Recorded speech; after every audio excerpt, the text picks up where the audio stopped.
Welcome to the Wicket.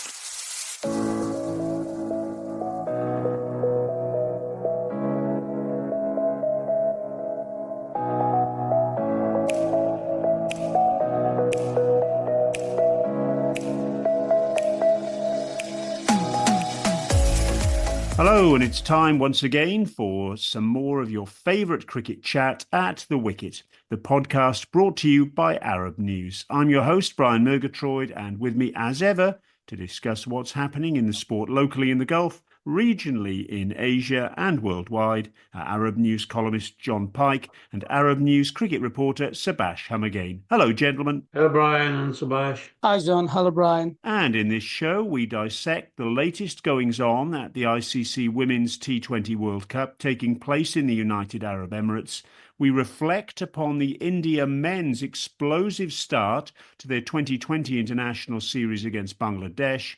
We discuss the news that Tim Southee has stepped down as New Zealand's Test captain and ask what it means for him and for the Black Caps. And we also speak about Babar Azam's decision to walk away from his role as Pakistan's white ball leader. We look back at the one-day international series between Ireland and South Africa's men in Abu Dhabi. We pick up on a couple of talking points out of the ongoing Pakistan-England Test series. There's time to chat on two T20I tri-series involving 6 of the leading associate sides. We talk about the Caribbean Premier League, which has wrapped up with St. Lucia Kings winning the title for the first time. And on top of that, as ever, Subas and Jon tell us what's caught their attention in the world of cricket in the recent past. Plenty to discuss then, as ever, so let's get cracking.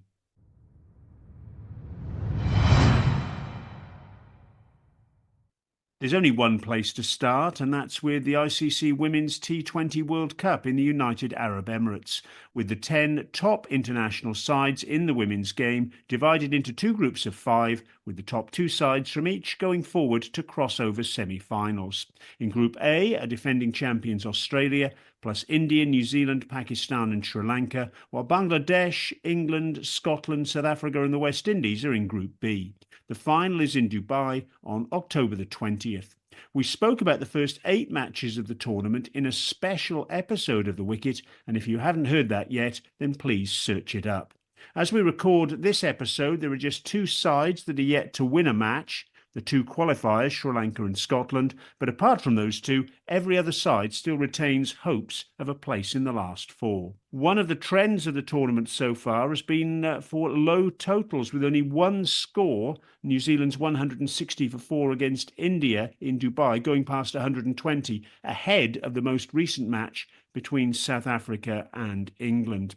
Jon, what do you put that relatively low scoring down to? Is it the quality of the bowling, and especially the spin bowling we've seen so far, the pitches, which have offered some turn for those spinners, or is it an element of diffidence from the batters who are aware of the importance of not making errors in this global mega event, or is it a combination of all 3 factors? Yes, I think it's probably a combination of all of those 3. There's bound to be an element of acclimatisation and uncertainty at the start, especially about the pitches and the climate. And I think we're now beginning to see some stabilisation, and I'd expect that to be the case going forward. Well, Subas, another trend has been sides dropping catches. I read an article ahead of us recording this podcast that claimed the catching success rate in the tournament has been just shy of 64%. And that's compared to 82% at the same stage of the previous event in South Africa, that was in 2022, and 89% in Australia in 2020. What do you put that down to, if you'll excuse the expression? Well, I think it has got to do a lot with the environment and the heat, the searing heat that's around the women's game. Often the players are finding it hard to acclimatize to the situations, and a lot of the drop catches are running catches. So maybe the sweat, that has a lot to do with the catching. Also, I heard that the floodlight situation in Dubai International Cricket Stadium is different to other games where we have standalone posts taking the floodlights. But in Dubai, there's a different one.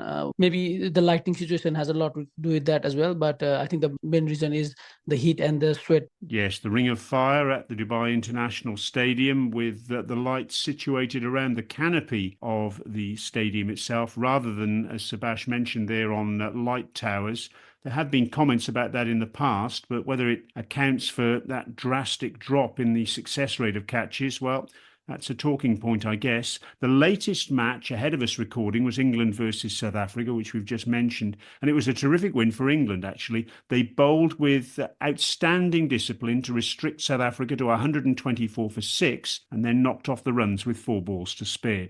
John, this is a hugely significant result, isn't it? As it means England are in pole position to finish top of their group and therefore potentially avoid Australia in the semi-final. Very professional performance from England. We know about the world-class spinners, and in this match the batters have shown their undoubted ability. South Africa are just short, and I think they have to go up a notch in order to secure what looks like a second position, given that England, as you might say, are now very much in pole position. And John, talk to us about those spinners you mentioned, particularly the contributions of Sophie Eccleston with 2 for 15, the left-arm spinner, and Sarah Glenn, the leg break bowler, who took 1 for 18.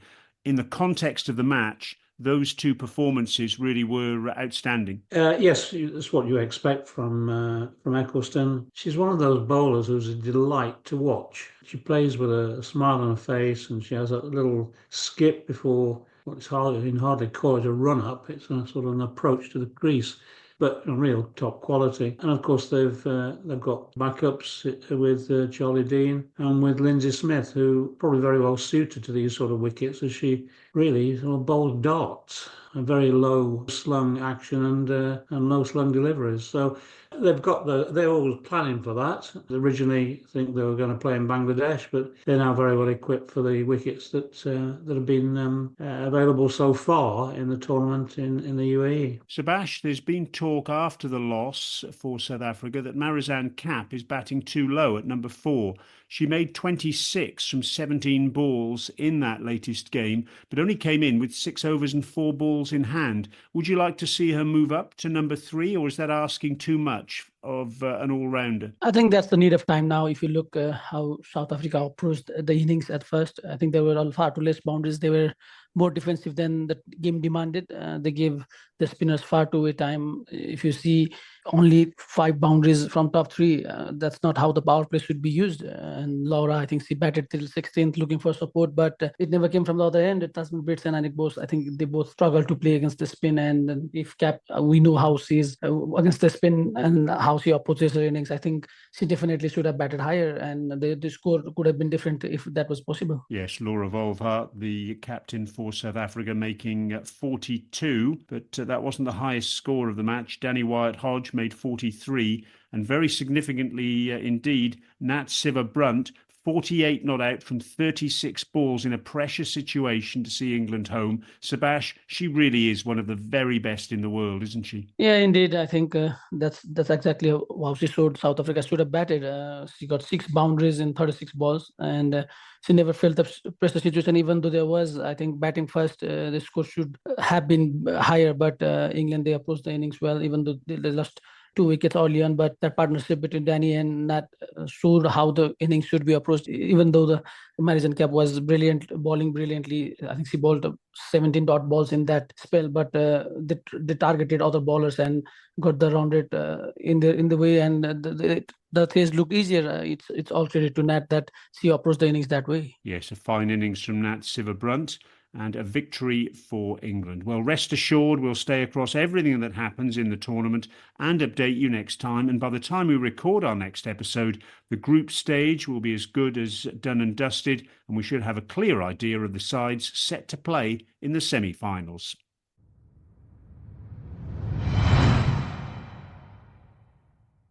Following their 2 test match series, Bangladesh and India are going head-to-head in a 3-match 2020 international series ahead of India's return to the test format for a 3-game outing against New Zealand. These 2020 internationals are significant for India at least because it's a new-look squad with Virat Kohli, Rohit Sharma and Ravindra Jadeja retiring from the international format in the wake of the T20 World Cup win in the USA and the Caribbean in July of this year. The side is now being led by Suryakumar Yadav, and it's fair to say his new-look lineup blew away Bangladesh in match 1 of the series, winning by 7 wickets as they chased the touring side's 127 all out, and they won with a whopping 49 balls in hand.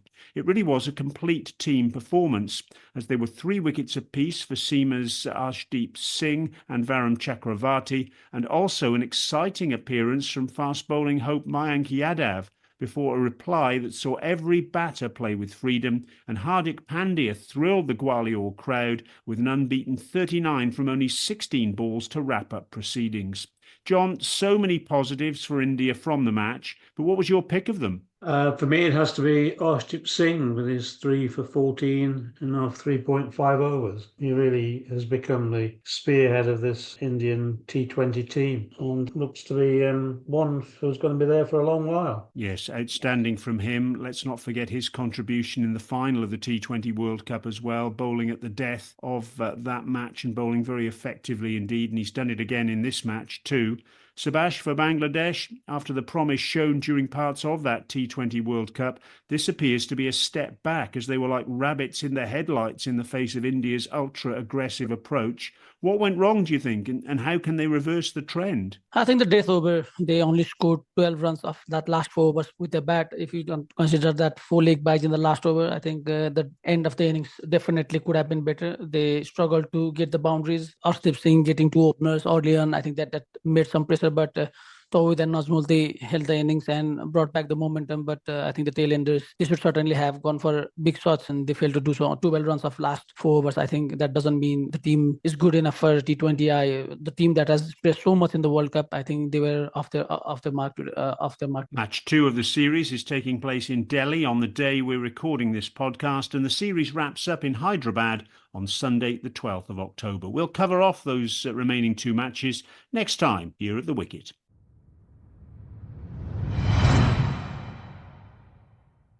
As soon as the New Zealand Test team touched down at home for a brief break before returning to India for a 3-test series, Captain Tim Southee announced his resignation from the role. It followed on from 4 successive Test losses, almost unprecedented form in New Zealand's recent history, and 2 of those losses came on the tour of Sri Lanka, which preceded that trip home for Southee and his team. Southee, though, gave no indication he wanted to retire from Test cricket. On the contrary, he said he hoped that by stepping down as captain, he could find his best Test form once more. Tom Latham will lead the side in India now, but he's not a new captain. He's already led the Test team 9 times in total. Southee's record as captain in the Test match format: 14 matches, 6 wins, 6 losses, and 2 draws. John, does this appear to be a sensible move by Tim Southee, I wonder? Do you think it was his own decision, seeing the writing on the wall, or do you reckon he had a tap on the shoulder? After all, with the likelihood of playing just 2 fast bowlers for the India Tests, and with Will O'Rourke bowling so well in Sri Lanka, there must have been a chance he wouldn't get into a first-choice side in that series. Well, I'm sure that a discussion's taken place, probably one of many, maybe. We discussed this last week. It's always sad when stalwarts come to the end of their career. I'm sure South is very well aware of the angles, and as you mentioned, he referred to the fact that his form has not been the same when he's been captain, and he's hoping, I think, to prolong his career by going back into the ranks. And Subas, of course, Southee does have the incentive to carry on, because he's just 50 wickets short of going past Sir Richard Hadley's record tally of 431 for the Black Caps. New Zealand have a home series against England to follow the India tour. Do you think he can get past that record mark before he hangs up his boots? I think it's tough for him. If you look at his record in recent times, his wicket-taking ability, it's gone down. Maybe it's the pressure of captaincy that he's been taking that has affected his game, but 50 wickets, I think it's far too call for. If you look at the competition, as you mentioned, William O'Rourke, he is coming up, and India, what kind of wicket they produce is going to be key to see if Saudi plays or not. So in midst of all this, I think to reach that 431 mark is a bit tough for him at the moment. Well, the first India-New Zealand Test takes place in Bengaluru starting on Wednesday, the 16th of October. And we will, of course, be discussing that match and the series as a whole in future episodes of The Wicket.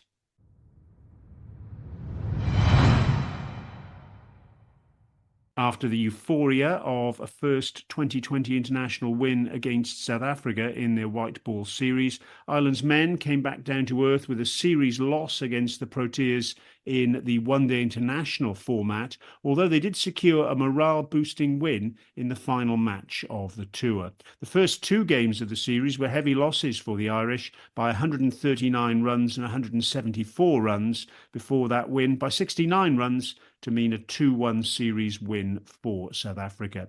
In match one, Ireland had their moments with the ball as they reduced South Africa to 39 for 3 and later 212 for 7 and 229 for 8.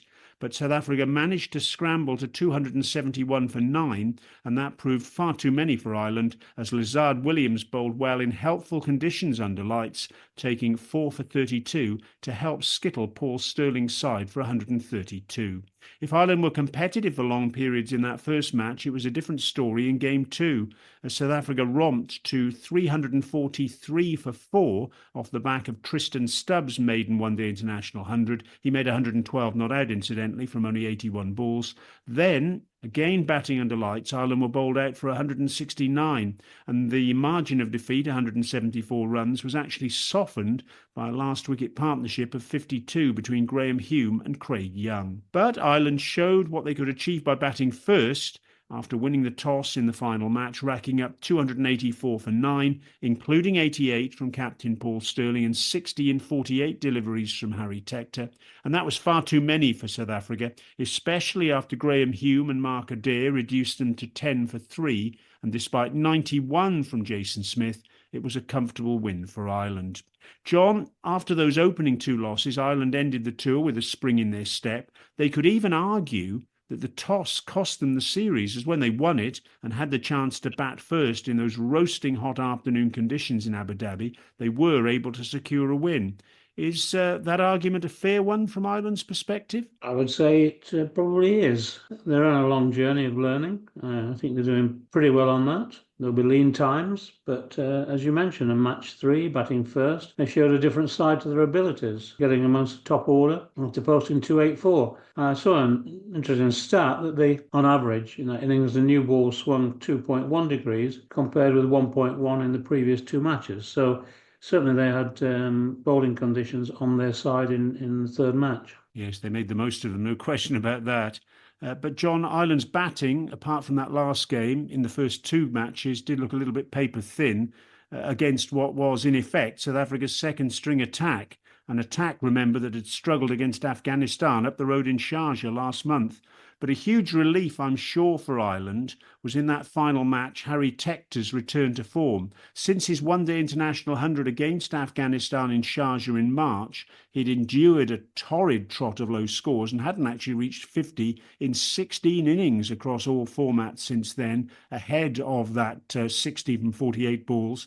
How important was this latest innings by Tector? Because let's remember, John, he's a player who's regarded as pivotal to the side. Well, it's been a long conundrum in cricket as to why players lose form quickly and regain it.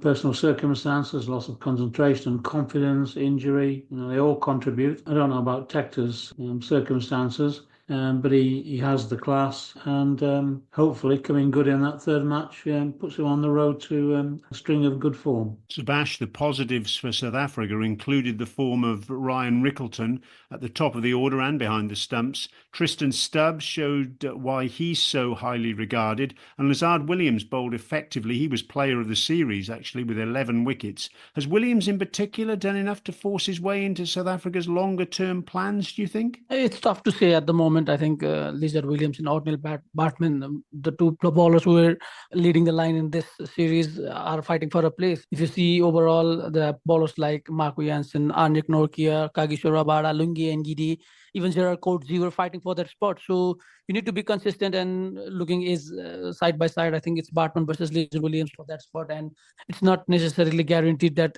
either of these two will start the match. So if he's consistent enough, he keeps doing that, I think he will force his way into the plans, but not necessarily right now. Not all rosy in the garden for South Africa, Subas. An old elbow injury of Temba Bavuma's flared up when he dived for the crease in the second one-day international, and it's placed a question mark over his participation in the Bangladesh Test series that follows for the Proteas. Tony de Zorzi, he twisted his knee in the field, and Nandre Berger has pulled up with a back injury that looks set to sideline him for a while. So, yes, a few issues for South Africa to deal with as well. Yeah, I think this is a time when that series against New Zealand a few months back, when they sent the second string side, I think that's going to come handy. The performance in that match, we saw David Bedingham making his way back into the team, Dan Piet getting some chances. So maybe players like Neil Brand, Ryan Bantunder, I think they'll get the chance with these injuries issues coming up. They played red ball cricket domestically. They got chance when the first choice side was not available. They went in and played in New Zealand. I think this is going to be reward for those players to come in and step up. Well, for Ireland's men, there's now a break before they're back in action in Zimbabwe in the new year, while South Africa will head to Bangladesh for the first of two tests, set to get underway in Mirpur, Dhaka on the 21st of October.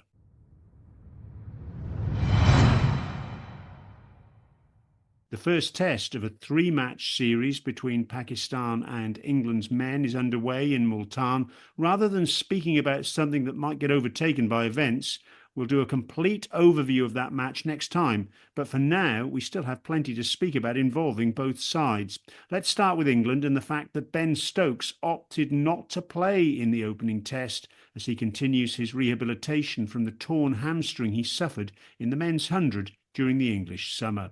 It's an injury that's kept him out for 2 months, and although he did practice ahead of the test, he made a decision in conjunction with the team's medical staff to improve his condition further over a 10-day period to try and make sure he's absolutely ready to go for the second test. That gets underway on October the 16th at the same venue. John, I wonder what you make of that decision. Conservative, perhaps, but surely the right one, given not only the rest of the series, but also a tour of New Zealand to follow. I always remember doctors and physiotherapists consistently telling me that with hamstrings, when you think it's healed, just take another week, as it's a muscle that's always liable to get re-injured. Well, I'll take your word for that, Brian. It's not an injury I suffered from being a highly tuned athlete. In my day, I'm not sure we knew what a hamstring was. Yes, I'm sure it was the right decision, given how fragile we know Stokes' body to be. And John, that conservative approach is probably wise, I guess, given the high temperatures in Multan, with the heat meaning players' bodies will be under even more stress than was the case in, say, Bristol in late September, when England played Australia in a one-day international and the temperature was in the teens. You were there, I remember. Yes, I was. I don't think that either are ideal, but I would prefer hotter rather than colder to ward off muscle injuries, I must say. Well, England's captaincy with Ollie Pope taking charge again for the fourth test in a row wasn't the only talking point leading into the match, with Babar Azam stepping down from Pakistan's white ball leadership. He's endured a wretched run at the moment. He hadn't passed 50 in the previous 12 test innings leading into the England series, and his last 100 in a one-day international was a year ago against Nepal in the Asia Cup. And in the 2020 World Cup in the USA and the Caribbean, he made 122 runs in 4 innings, steady stuff, but far below his previous output. His resignation comes a year after he previously stepped down from the role following the One-Day International World Cup, only to return to it earlier this year after a short stint by Shaheen Shah Afridi. Subas, what do you make of this decision? Clearly, Babar has been performing way below his previous high standards. Yeah, I think it's another step down the drain for Pakistan's cricket. I don't think there are leaders that are capable of leading the team straight away, but Babar Azam, I think, he as a batter is more important to the team than as a captain, and the strategic camp that we talked about. I think Gary Question needs the player more than the leader at the moment with poor performances. So Babar, I don't think he will come back to captaincy now that he's stepped down by his own decision. The previous decision was not his, as we discussed earlier in the podcast as well. But I think this is the final decision, and it's better for the team if Babar Azam, the batter, comes back. I think there are a lot of problems will be solved rather than having a leader who's not sure about the team itself. John, are there any obvious candidates to take Babar's place, I wonder? Shaheen was quickly jettisoned at the start of the year after a 2020 international series in New Zealand, and Shan Masood is regarded as a test match batter first and foremost. Who else could fill the role, do you think? Well, I guess there'll be speculation that Masood could do the roles. although it's a very, very big ask in the cauldron of Pakistani cricket. And of course, there's Mohammad Rizwan, done it before, live wire in one-day cricket. I think he's a possibility. But then there could be somebody from the left field that emerges in that cauldron, which Pakistan cricket's administrators seem to be able to generate. Well, we'll chat about the first Pakistan-England Test match in our next episode.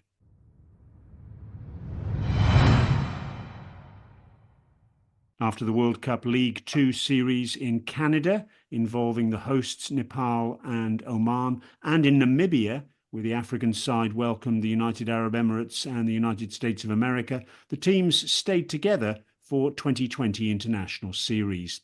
Canada, who won all 4 of their 50-over matches in World Cup League Two, won the 2020 international series as well, although Nepal did produce an improved performance in the shorter format after their previous travails, winning 2 of their 4 matches, while Oman secured just 1 win for themselves. And in Windhoek, the United Arab Emirates bounced back from their own problems in one-day international cricket by winning their series from the USA on net run rate after both teams won 3 and lost 1 match. Namibia, quite surprisingly, by contrast, lost all 4 of their outings. Subas, does this improved showing by Nepal mean that all the difficulties of their World Cup League Two campaign can be assigned to the rear-view mirror? Not just now. I think the League Two holds a lot of importance because Nepal has been trying to play first ever ODI World Cup, and it's the format that Nepal should be focusing on because it was a lot of importance. The ODI status gives a lot of budget as well. So I think T20I cricket right now is not the most important because the qualifiers are far off. So I think the team should get serious in this longer format rather than the shorter one. And Subas, is it helpful for Nepal that they now have a 2020 international series against the USA before facing them and also Scotland in the next tri-series of that World Cup League Two? Are you happy to see them playing a format they're obviously comfortable with, or would you prefer to see them play some 50-over cricket ahead of that testing series against the formed team in the current cycle, that's the USA, or one of them anyway, and the defending League Two champion Scotland? Yeah, I was surprised to see the series being announced, the bilateral series. They already have a T20 triangular series after the League Two, so why play T20 when you are going to play ODI, the form you are struggling in? I think an ODI series would have been better off, but I'm surprised to see the timing of the series itself. I think it has a lot to do with the fans. As you know, it's Dasai festival mood in Nepalese community and the crowd we share in Dallas. I think the US cricket are trying to cash in on that crowd. I'm hoping for a houseful for 2 weekend matches that they've scheduled for. So I think it's got more to do with the fans' engagement rather than the team itself. So ideally, an ODI series would have been better, but God knows what's going on behind there. Indeed. Jon, across the 2 2020 international series, what have been your main points of interest? Well, I think even for any cricket aficionado, especially one without affiliation, it's actually quite difficult to keep up with these tournaments. Performances are so volatile that it's difficult to determine any meaningful trends in T20 cricket for these teams. My own view is that there's too much of it being played. I know it's a vehicle by which the game is being grown in countries that either haven't played very much cricket or have had low exposure. But it becomes really a forest of matches for which it's very difficult to see any path of trees. It's a very good description, Jon. Well, that 2020 international series between the USA and Nepal, that takes place in Dallas from the 18th of October, with the World Cup League Two series starting at the same venue a week later.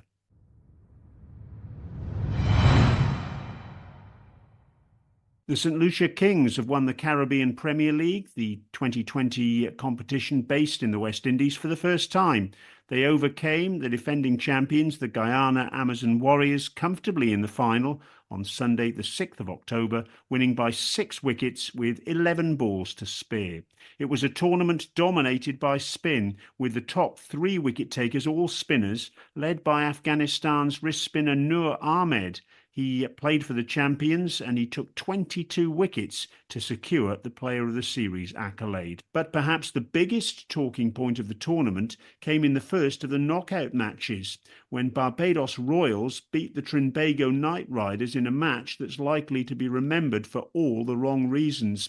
Trinbago were 168 for 3 with 5 balls of their innings remaining at Providence Stadium in Guyana, and Nicholas Pooran, the tournament's top run scorer, and Andre Russell at the crease. At that point, there was a multiple floodlight failure, and although the Trinbago players were happy to continue, the Royals weren't, and so off went the players. The cut-off time for the match was 10:52 p.m. and 1 minute before that time, the lights came back on.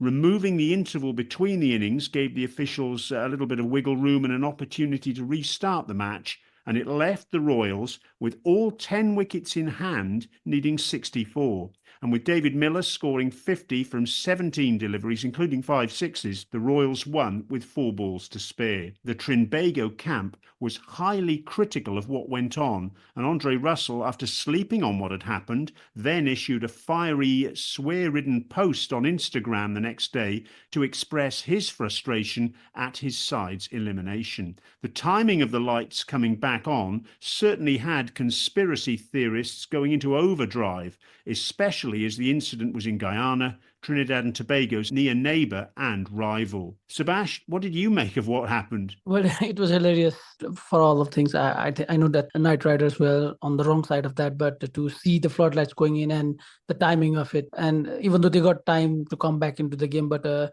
I think that the margin of that revised target, I think that they knew that it was easily achievable for the Royals, and they just did that. But the whole scenario, I think, for that kind of tournament, that stature of tournament, it was very comical. Do you give any credence, Subas, to those conspiracy theories? Well, the timing of it, I think that was the main thing.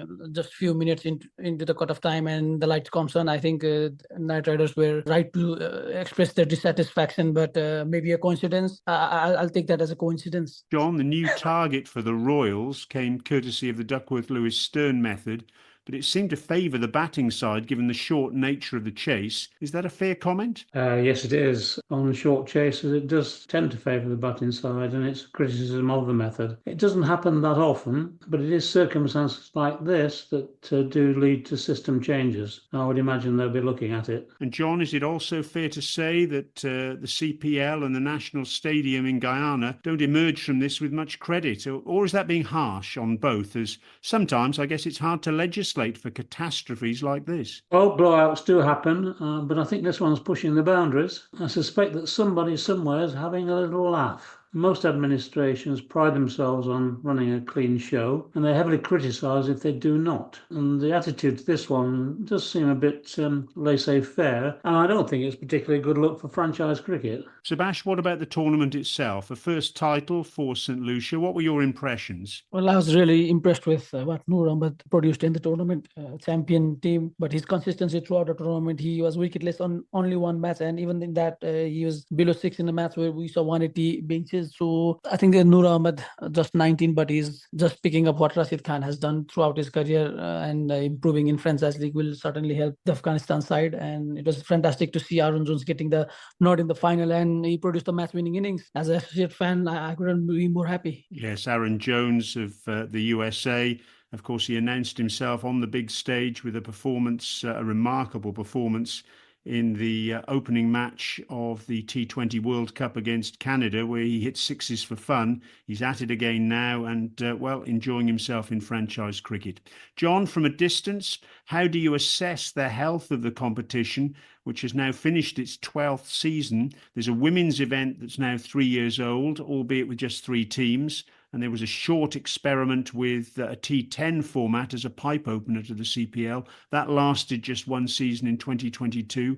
Where is the CPL now on the radar, would you say? I think it's impressive that it's survived for 12 years. I think the critical thing about it is the timing when it's been played within the, what is, as we know, a very crowded calendar. I think it's just got that slot. It pushed back so it didn't clash with what was happening in the English cricket season. So I think as long as it can maintain that slot and nobody tries to compete with it, I think it's probably well set. Off the back of the tournament came a media release saying that the Guyana Amazon Warriors would be hosting a T20 tournament called the Global Super League T20, with 4 other teams set to take part, and that's in November and December of this year. Media reports suggest at least one of those teams could be Hampshire, the side that's been taken over by the Delhi Capitals as of late. John, presumably this is an attempt by the Caribbean market to try and attract Indian, Pakistani and South African sides as well to the region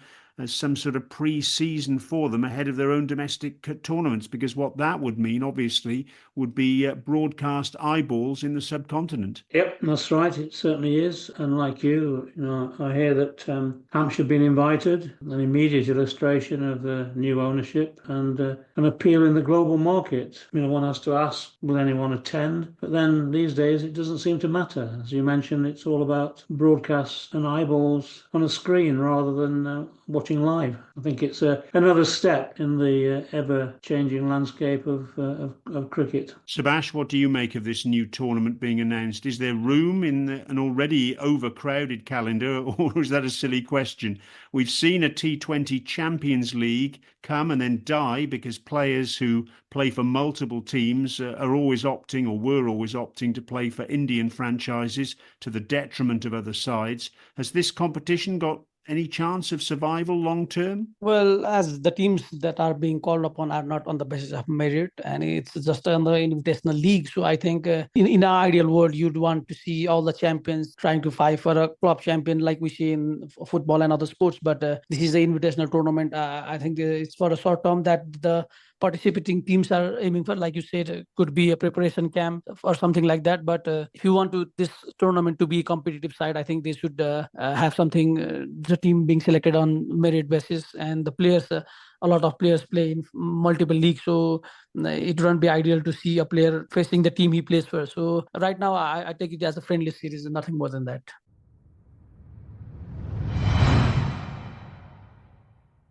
And finally, gentlemen, as we always do, let's hear from you about something that's caught your attention this week in the world of cricket. John, first of all. We talked about it in our review of the first stage of the Women's T20 World Cup, and I've looked at it again. And the burgling of a run by New Zealand against India, and the run out that wasn't allowed, and the decision that it was a dead ball, so that the batter was reprieved. It's just an extraordinary piece of cricket and an incident, and it put me in mind of other famous run-outs in the history of cricket. And in fact, I decided to do this week's column on it. But there are some very notable ones in one's memory bank. Geoffrey Boycott being deliberately run out by Botham and then running Randall out at Trent Bridge. And of course, the most famous one, the tied test match in 1960 between Australia and the West Indies, and Joe Solomon throwing down the stumps when he only had one to aim at. So the run out is a peculiar type of dismissal, and I think this one, that one sparked off a lot of memories. Well, if you want to read John's column on that particular subject, and it sounds fascinating,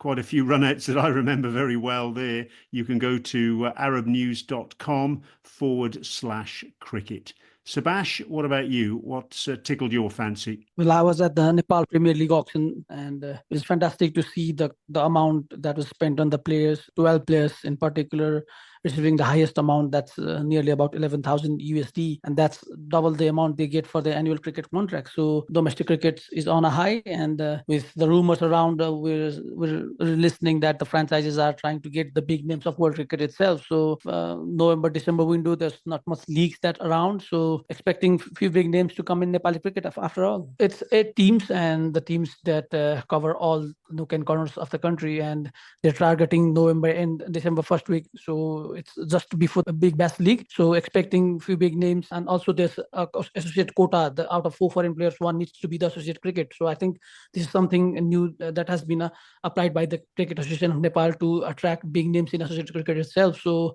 expecting some big names in associate circle as well. Well, that's something to look forward to, and of course we'll be covering that off in subsequent episodes of The Wicket. But that's all for this episode. We'll be back soon with more cricket chat from the Gulf region, Asia and worldwide. As ever, please don't forget to like, subscribe and comment on what you've heard wherever you get your podcast. But for the time being, this is Brian Murgatroyd saying thanks very much for being with us, along with Jon Pike and Subas Humagain. And until next time, goodbye. Okay, goodbye. Goodbye.